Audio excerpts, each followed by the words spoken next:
Bom, gente, dando na sequência aqui do nosso evento, então, eu gostaria de convidar o doutor Alexandre Veloso para falar para nós um pouco aqui sobre o fato do ponto de vista do empresário, né?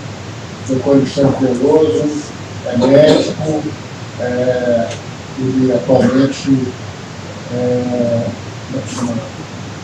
atividade celular na TV, gerente de relacionamento do mercado do Mater.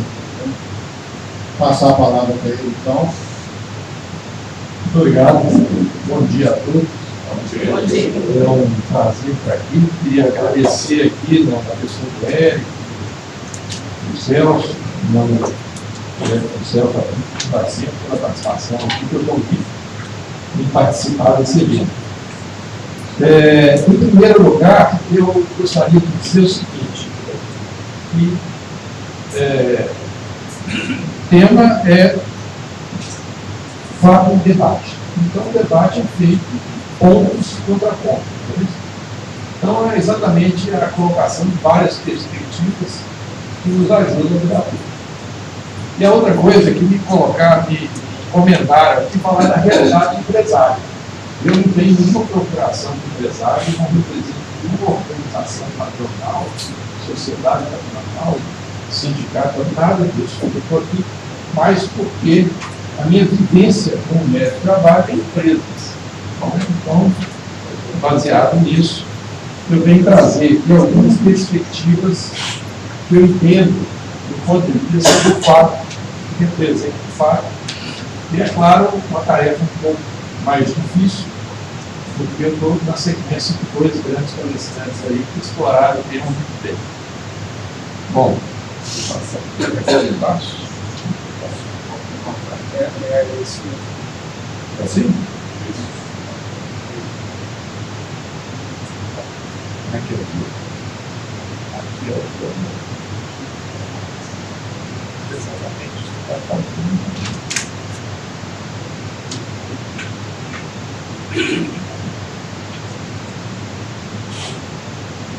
tecnologia, se não problema, senão não é tecnologia.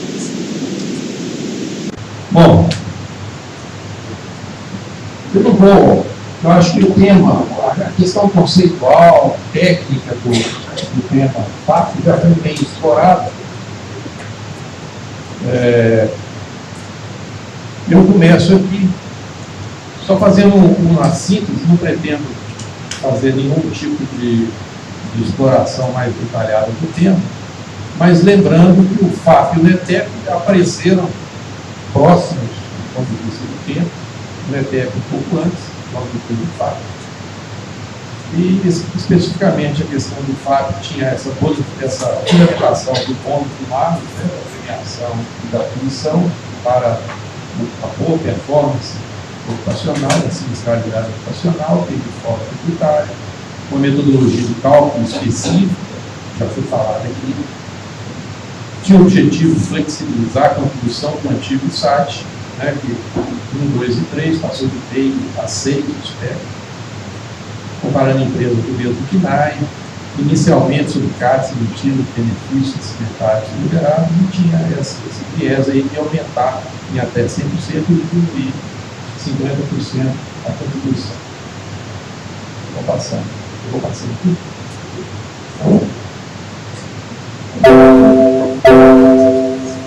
Aí.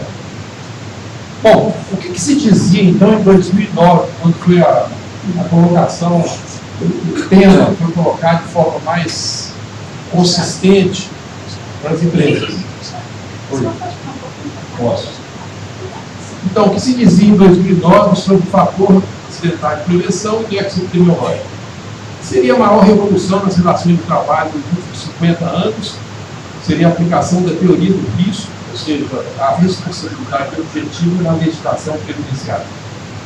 A maioria das empresas ainda não tinha percebido o alcance dessa revolução das suas atividades.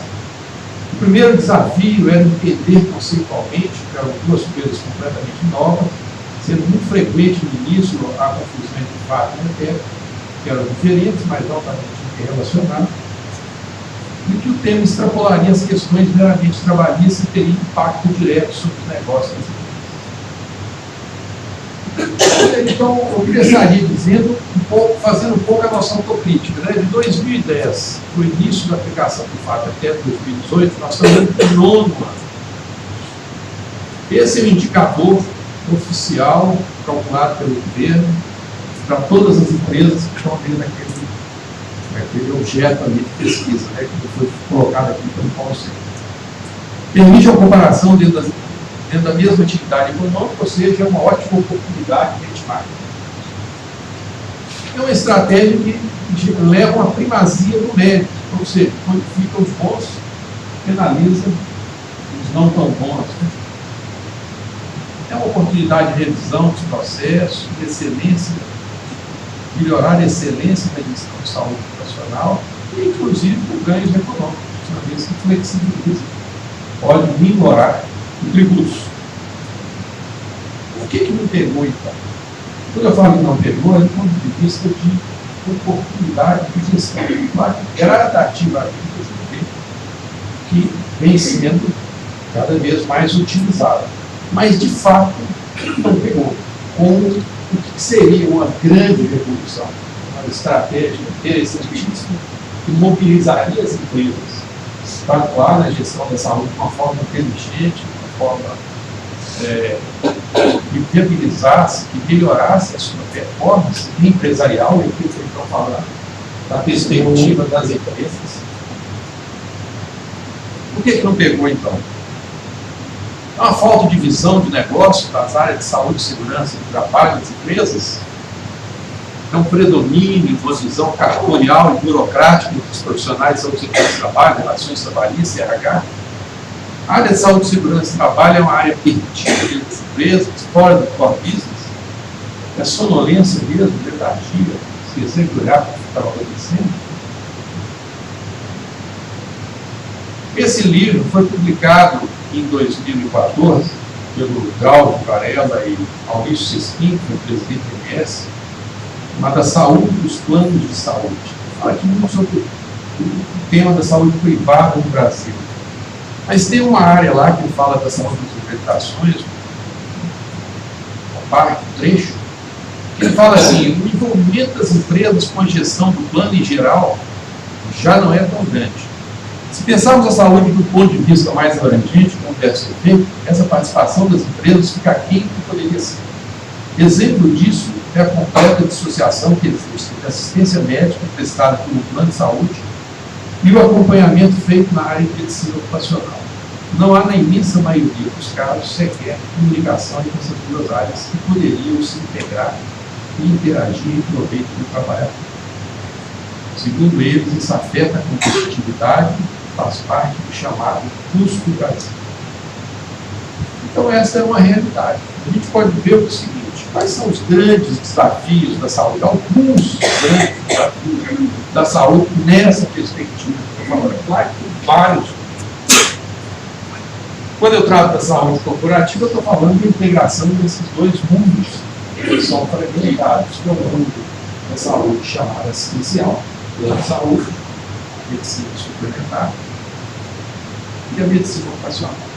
Então, existe uma dicotomia das áreas de saúde, fragmentação dos processos na gestão corporativa de saúde, excesso de regulamentação e de judicialização da saúde, e perda de produtividade relacionada à sinistralidade ocupacional. O que é isso? Majoração dos seguros, de fato, impactos trabalhistas e previdenciários, comprometimento da disponibilidade da mão de obra, assim como do ponto de vista assistencial, que também gera afastamentos e licença. Então, dentro de uma visão integrada do que eu chamaria de saúde ocupacional, eu colocaria saúde corporativa, melhor dizendo, eu colocaria essas três dimensões. A dimensão do plano de saúde, quando o grande indicador é a sinistralidade, com suas vários mecanismos de controle e gestão. Os chamados riscos legais, onde estão os riscos trabalhistas, previdenciários e tributários. E aqui tem a doença ocupacional e o acidente do trabalho, fatores de destaque, onde o nexo ocupacional, seja no técnico de epidemiológico estão presentes e o fator acidentário de eleição, o fato. Essas duas dimensões convergem no que nós chamamos de produtividade. E produtividade aqui não é o trabalhador trabalhando exaustivamente, não é a exploração do trabalhador na sua pior condição, pelo contrário, é a melhor condição da mão de obra. Claro que, enquanto na perspectiva da empresa, quer controlar o absenteísmo, quer melhorar o presenteísmo, mas tem também outros fatores de produtividade que estão envolvidos, né? A chamada capacidade para o trabalho, que é um fenômeno multicomposto, clima organizacional, liderança, vários outros temas estão relacionados à produtividade, não só as questões de saúde e segurança. E por que os dois dimensões convergem na produtividade? Porque esse estudo aqui é um estudo americano, mas que vale também, de maneira que se aplica muito ao Brasil, é um estudo clássico, que mostra que o custo total da saúde para as organizações, mais de 3/4 dele é relativo à produtividade. Muitas vezes se pensa no plano de saúde ou custos previdenciários como de grande importância. A gente vê que a maior parte é a produtividade. Então, essa convergência de eixos é super importante dentro desse contexto da saúde corporativa. Então, quando nós estamos falando de saúde corporativa e produtividade, tendo a produtividade do ponto de vista estritamente técnico, como a capacidade de fazer mais ou menos, nós podemos dizer que ela interfere na disponibilidade da mão de obra, ou seja, melhora ou piora a capacidade do trabalho, na carga tributária, falando do FAP, do SAT, do RAT, né? E na legislação trabalhista, muitas questões de saúde corporativa, da saúde profissional vão interferir nos aspectos trabalhistas, como, por exemplo, estabilidade do plano, né? Recolhimento do fundo de garantia durante o afastamento do doença ocupacional assim do trabalho. O professor José Pastore, que é uma referência na área de relações trabalhistas, professor da USP, escreveu um artigo em 2013 onde falava o salário dispara no lucro desse tempo. E ele colocava alguns textos lá dentro que sei, algumas frases. Os custos não salariais do Brasil são mais altos do mundo. A produtividade do trabalho está estagnada há vários anos.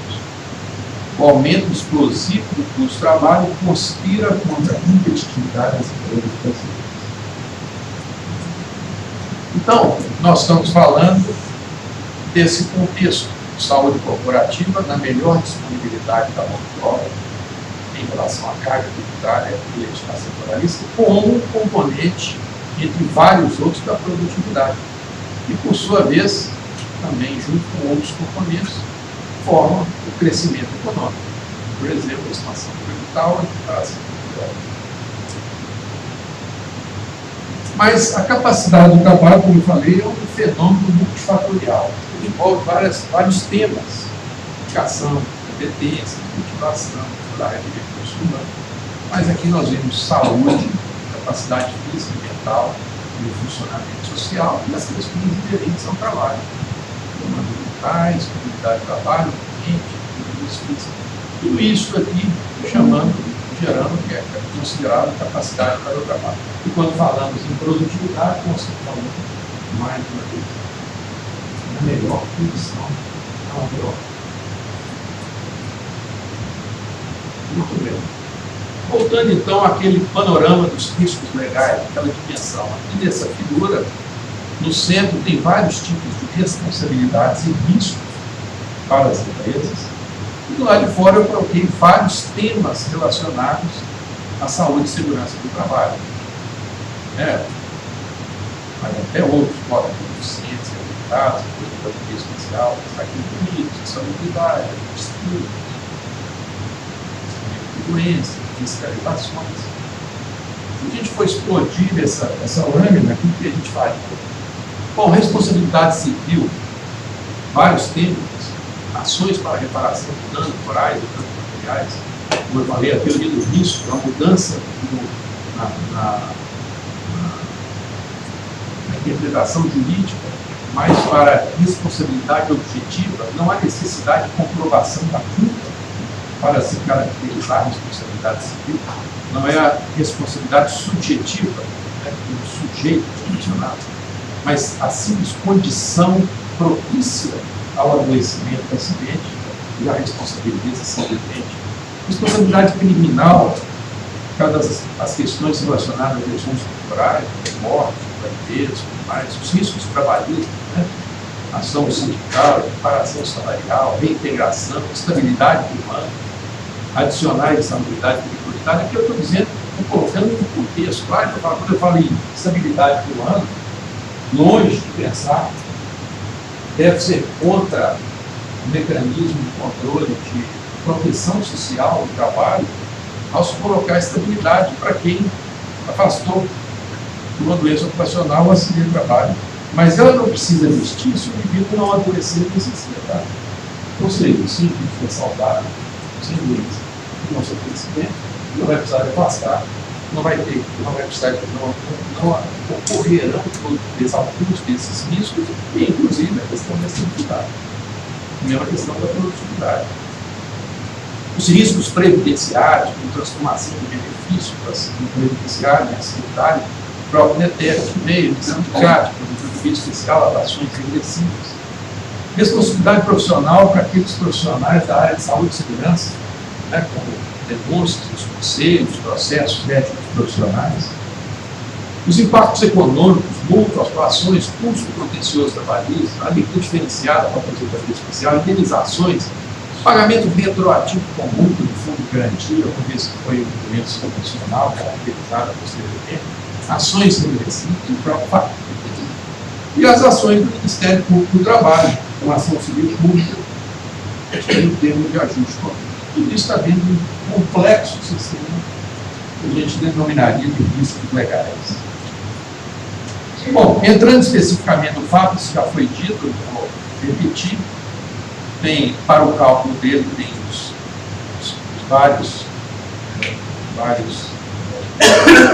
itens, né, que são considerados no cálculo. Frequência, gravidade e custo, aqui é o slide antigo, ainda fala das CARs, a lei, a resolução do CNB de 2017 já mudou um pouco isso aqui, mas aqui tem a ponderação da gravidade e a questão do custo. Então, se a gente for sintetizar tudo isso que eu falei até aqui, eu diria que nós estamos falando de perda de produtividade, absenteísmo, estamos falando de riscos legais, trabalhistas, previdenciários e tributários, relacionados à caracterização do nexo ocupacional, seja técnico, epidemiológico, a questão do fator acidentário, tendo a saúde do trabalhador como núcleo central nesse processo, que envolve riscos ambientais, mas também acesso e qualidade da assistência médica e estilo de vida, naturalmente, como nós estamos falando do indivíduo de uma maneira holística e integrada, a saúde como um todo. O indivíduo não se reparte em saúde ocupacional e saúde essencial. Nós estamos fazendo essa divisão mais por aspecto de gestão, que representa o princípio da fragmentação dos sistemas dentro das organizações. Outro tema que está na moda aí, que está chegando próximo já, mas que já estava tudo ensaiando, e é mais uma das iniciativas do governo que coloca mais uma vez a gestão de saúde e de segurança dentro de uma perspectiva de oportunidade. Né? Nós sabemos que o E-Social, que é uma estratégia de integração de dados informatizados na área trabalhista, vai padronizar, integrar cadastros de pessoas físicas e jurídicas, no âmbito de vários órgãos participantes, né, Caixa Econômica, Ministério do Trabalho, Receita. A saúde e segurança representa mais ou menos 6% de todo esse espectro do E-Social.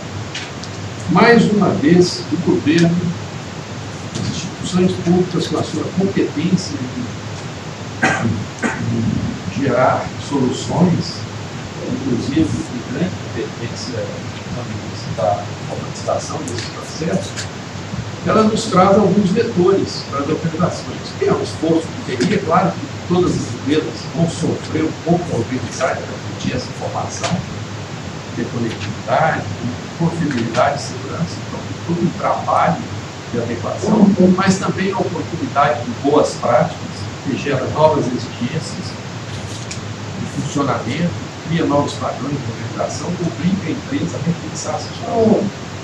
E na área da saúde é uma grande oportunidade também a questão da saúde corporativa. A partir do momento que nós temos a disponibilidade de dados de alta confiabilidade, em tempo real, padronizado para todos.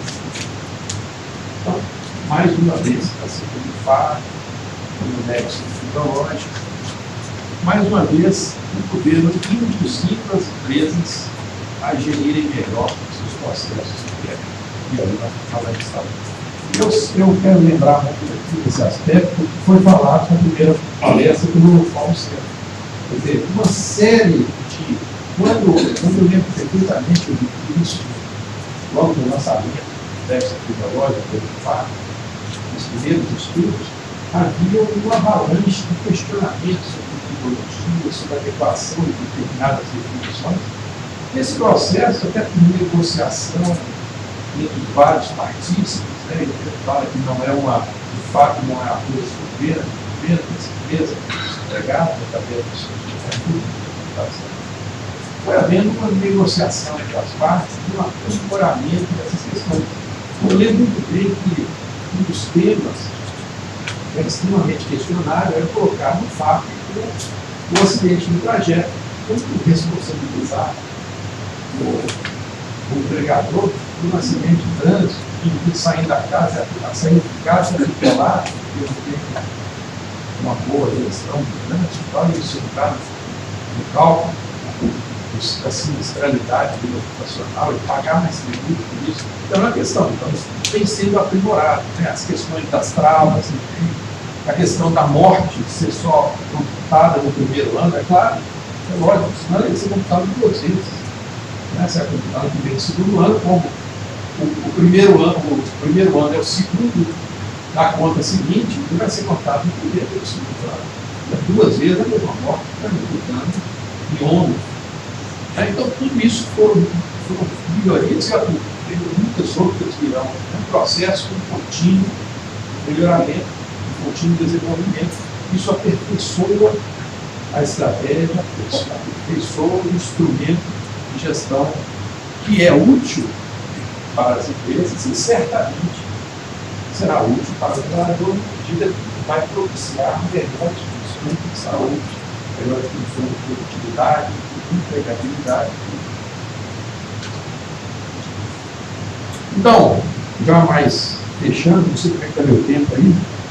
Alguém está olhando no tempo? Ainda temos 5 minutos. Então, finalizando aqui, nós vamos dizer que a saúde ocupacional tem vários enfoques.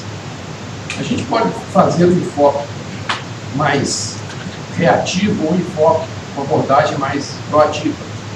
E eu dividi aqui em 4 segmentos: trabalhista, previdenciário, o organizacional e o tributário. Cada um deles tem um foco, seja na legislação, na notificação dos acidentes e doenças, na produtividade e no bônus máximo.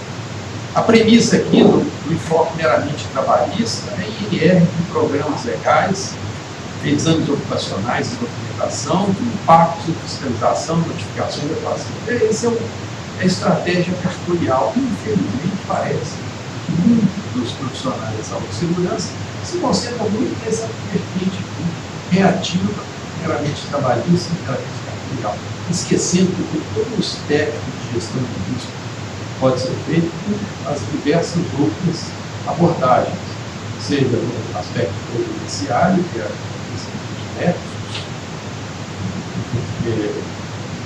chamando a atenção do método tecnológico, todos os seus impactos, a questão da produtividade, que falei, a capacidade de trabalho, o CPI, o perda de competitividade, e a questão tributária, a gestão de risco vai também interferir na melhor performance dos negócios.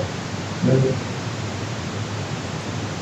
Mas tudo isso tem um fator estratégico que é a abordagem, para a abordagem dessa questão de risco, que é a identificação dos chamados fatores geradores. E aqui eu coloco algumas estratégias nessa gestão de saúde populacional. Colocando de forma esquemática alguns processos setoriais mais predominantes de cardiovascular, metabólico, social, respiratório, osteomuscular. Alguns processos transversais, como a questão da alimentação, a vida ativa, né? A atividade e a desintoxicação, a partir de vários recursos, seja nutricionais, humanos, psicológicos, financeiros, enfim, uma estratégia de processos sensoriais e processos ambientais, gerando os outputs que seriam os produtos e serviços de uma boa estratégia de gestão populacional. Dentro do aspecto da saúde ocupacional, nós chamamos muita atenção para o aspecto psicossocial e osteomuscular, osteopatia, doenças ocupacionais, osteomusculares relacionadas ao trabalho. Então, pegando esse processo osteomuscular como exemplo, a gente trabalharia então com duas equipes, uma de saúde, equipe ambiental, médico, enfermagem e outros profissionais de saúde, equipe de defesa, técnicos de segurança, colocando o fator econômico, várias estratégias com suas ferramentas, seja de rastreamento, seja de screening do posto de trabalho, seja do time de ergonomia, por exemplo. Metodologias diversas, ferramentas diversas para o fator ergonômico dentro do processo sensorial osteomuscular. Aqui um exemplo, por exemplo, eu trouxe um mapeamento ergonômico, uma daqueles itens, apenas um exemplo, uma ferramenta desenvolvida para mapear de forma rápida os postos de trabalho. Finalizando, a gente diz que o gerenciamento de risco de saúde dentro das organizações inicia-se pela identificação desse risco através das suas várias fontes de dados, seja os dados da saúde ocupacional, da social. Nós podemos ter um espectro de problemas, né, desde o saudável, os sintomas agudos, doenças agudas, o saudável, aqueles com vários fatores de risco, os indivíduos pré-crônicos, os crônicos, os críticos, doentes graves, ou incapacitados. E para esse espectro de problemas, nós temos um espectro de soluções, de tratamento do quadro agudo, do aspecto da promoção de saúde, uma cultura da saúde, do autocuidado, da autoestima, prevenção e controle, gerenciamento crônico, no caso dos críticos, tratamento, reabilitação e gerenciamento.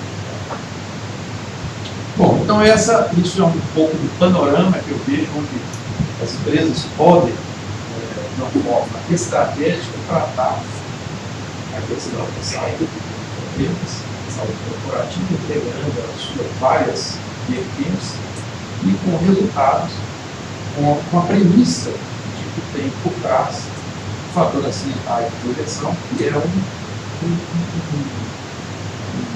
indicador macro que consolida várias questões de saúde, isso nessa parte do nexo, da doença, do acidente, vários benefícios, vários tipos de benefícios ponderados e depois comparados dentro da sua própria categoria. Agradeço muito a oportunidade e me coloco aqui à disposição para o debate e as discussões.